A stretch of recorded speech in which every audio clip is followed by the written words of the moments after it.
I am a bread maker with a utopian agenda. I'd like to share a recipe with you today for creating a world you otherwise could not see. Let's go on a journey to find the ingredients we'll need. I grew up in the 70s and 80s. I was deeply impacted by the famine in Ethiopia. It was Cold War America, and I was very aware of the threat of nuclear war. I was a sensitive child, and these things gave me nightmares.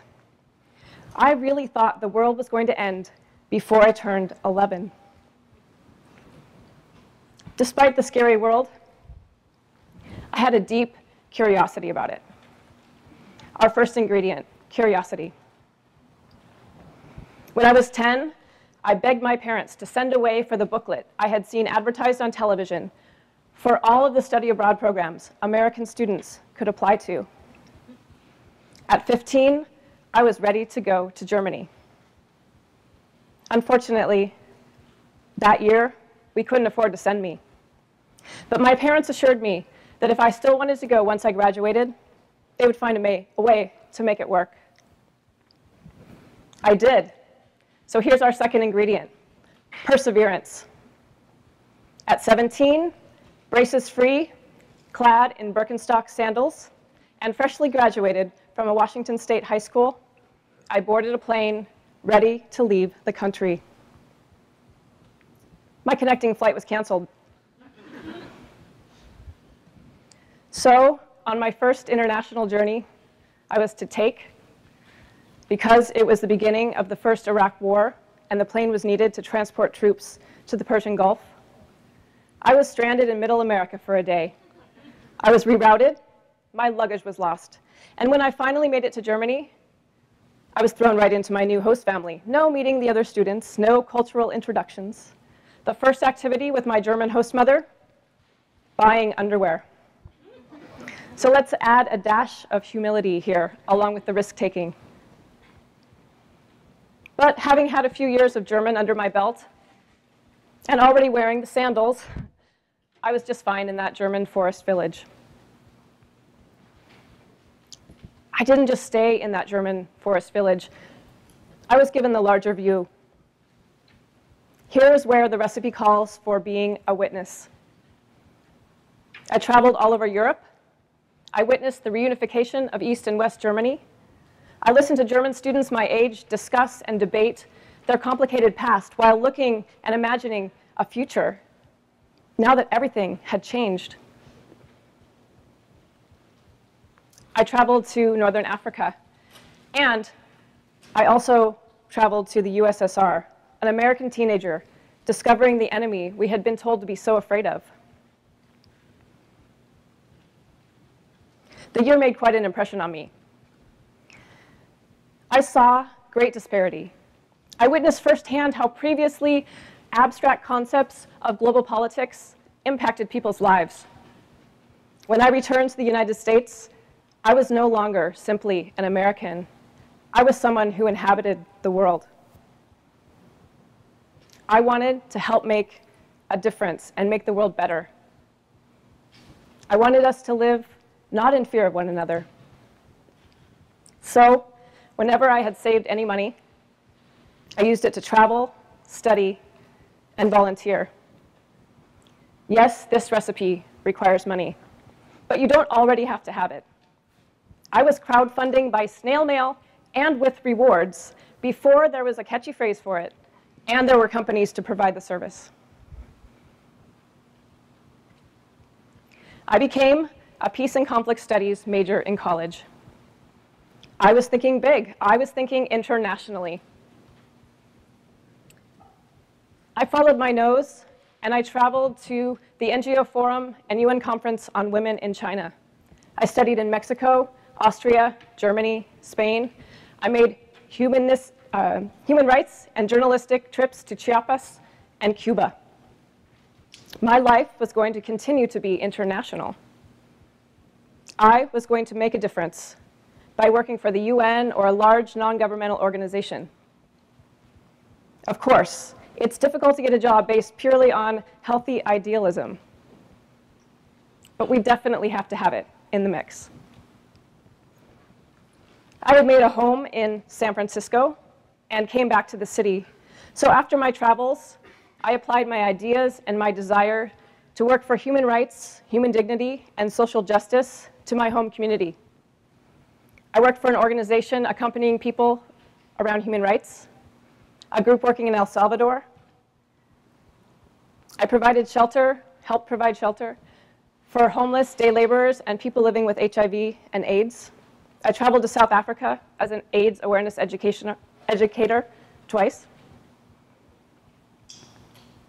I was so driven to understand and fight injustice with others in mind, I had failed to notice my sensitivity had become a deep depression and overwhelm. I needed to come back to myself to find the answers. One day, I fainted at work. Coming back to myself, I tried therapy. I went through medication. I did movement, meditation, acupuncture. And in the 3.5 years I worked in hospice and as a caregiver for the dying, I learned to find balance. I needed to believe in myself before making the world a better place. So I spent more time outside. I danced. I learned carpentry skills. I slowed down. I learned about nonprofit administration.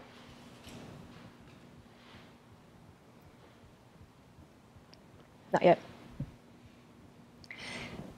When I was on a train in Australia a few years ago, I heard a young boy across the aisle ask his mother, "Mom, what happens when a tsunami comes?" I realized that for the children of today, they live in fear of the effects of climate change and natural disasters. In 2005, I took my skills and I went out into the international sphere. The year before, there had been an earthquake and then a tsunami in the Indian Ocean with great devastation. I'm sure you remember. Some friends of mine who were traveling in Thailand began to work with a Thai NGO and a bevy of international do-gooders, backpackers, people with skills, manual laborers, who just wanted to throw their backs into it. I helped set up systems, and we formed the Tsunami Volunteer Center. For the next 2 years, I dedicated my time supporting the communities along the 36-kilometer stretch of Andaman coastline that was the region most affected in Thailand. I became a furniture builder, a mural painter. I plastered walls with concrete. I tied rebar cages together for foundation building. I painted boats. And probably most importantly, I helped raise $500,000 to support these projects and others in the areas of environmental education, restoration, to support Burmese refugees, and to rebuild entire villages. Those of us who have become after the storm chasers, as I like to call us, who have been transformed as we transform destroyed environments, have gone on to sites of other disasters, drawn by the dynamism of recreating the basic elements of a society. I went to Peru after the Pisco earthquake of 2007, to Haiti after the earthquake in 2010, and now in the immediate aftermath of the earthquake in Nepal, with my experience and the networks that I've built, I'm helping direct folks towards organizations they can support in the relief, recovery, and rebuilding phases. Always coming back to this home, the Bay Area, I found it important, it has become important to me to learn about the resources and participate in the collective efforts close to home. I work now as a community historian, as a mural painter, visual artist, editor, and I volunteer on an urban farm. This emphasizes one of our ingredients, collaboration, something we can't forget when we're working together in community, whether it's disaster relief, farming on the urban scale. I knew I wanted to make my community food secure, to be able to respond to disasters, and to learn from our past. In all my work, I come back to the questions: what is the world I want to see around me? We want to see. How can we create this every day? I have a utopian agenda. And it involves bread. So with all the ingredients we've put together today, we're also going to need a few more. We need flour, water, salt, and yeast.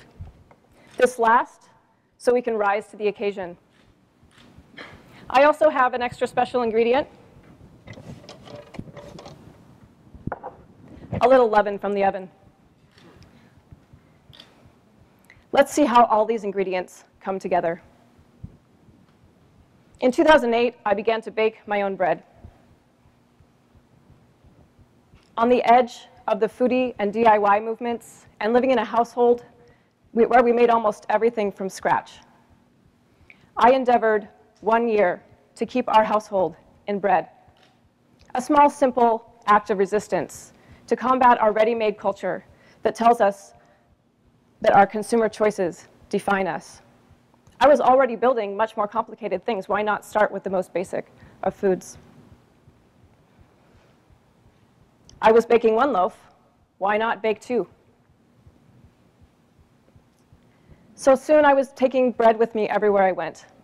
I was going to potlucks, birthdays, parties, dinners with my bread. I began to hear I should sell my bread.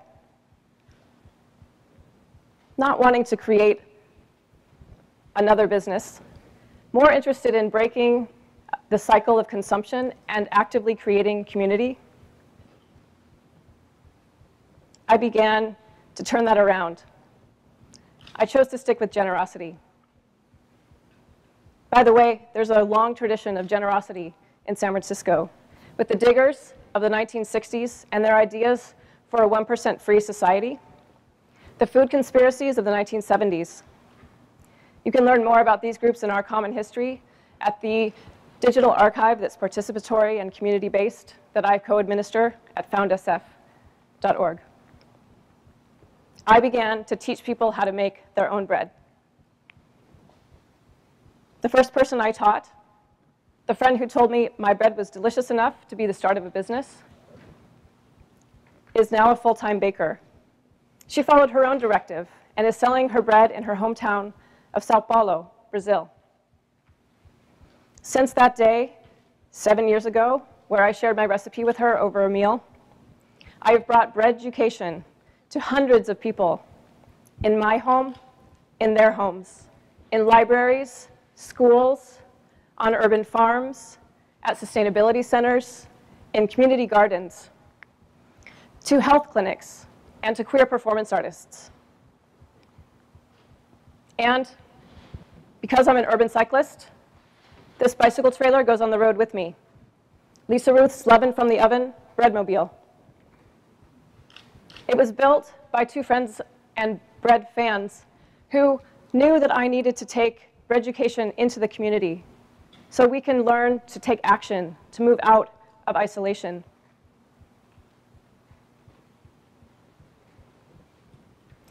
Rebecca Solnit wrote this recently in The Nation, talking about acting in the face of climate change. But I think it applies to my endeavor, too. You have to be willing to imagine a world in which we recognize that what we're called upon to do is not necessarily to sacrifice. Instead, it's often to abandon what impoverishes and trivializes our lives. That is, the frenzy to produce and consume in a landscape of insecurity about our individual and collective futures. It's not only about baking a delicious loaf of bread, although you'd be surprised how deeply you can connect with someone over a freshly baked loaf. The bread is a small vehicle that's comprised of curiosity, perseverance, risk-taking, humility, being a witness, community support, thinking big, healthy idealism, balance, skill building, collaboration, resistance, and generosity. I bet you didn't know all that went into that.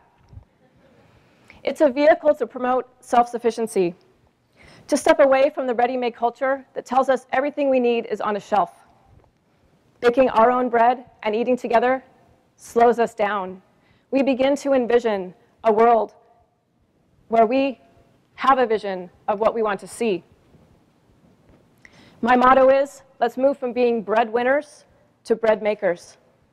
Let's become the agents of our own future. Let's begin to find the ways in which we can take our lives into a direction where we are the creators of the world we want to live in, one we can believe in, where baking bread with all the ingredients that go into it is a political act and a gateway to our utopian vision of a world we want to see. And we're doing it deliciously and with a boundless number of servings. Thank you.